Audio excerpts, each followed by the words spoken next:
Kto dnes nemá problém s množstvom myšlienok a emócií? Že sa vám stále vynárajú aj proti vašej vôli a chodia neustále za vami? Je to zbytočná otázka, na ktorú by sme všetci zdvihli ruky. Ale ako na to, je trochu o inom. Vraj detoxikácia emócií.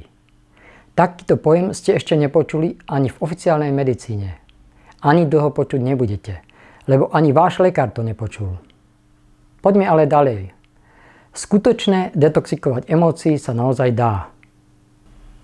Pre informáciu, patria sem rôzne nezahojené udalosti, traumy a postojové chyby vyplývajúce z toxického prostredia orgánov a iných záťaží.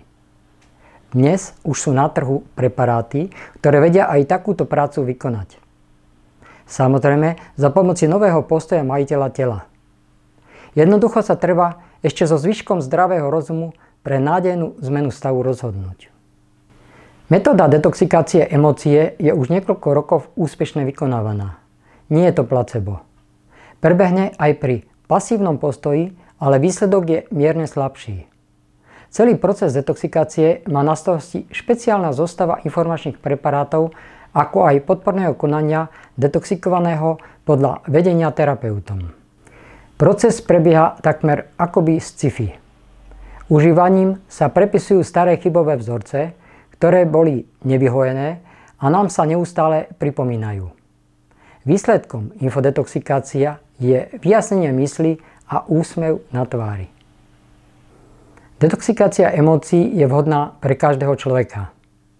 Obzvlášť sa hodí pre osoby vo funkciách a psychicky náročných profesiách.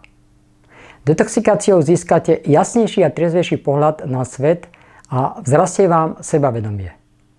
Je veľká pravdepodobnosť, že sa aj ďalej rozhodnete na sebe pracovať a pokračovať riadeným detoxikačným procesom, ako sa táto emočná detoxikácia volá. Nebojte sa ísť do toho. Je to fakt úžasný pocit mať pod čapicou jasno.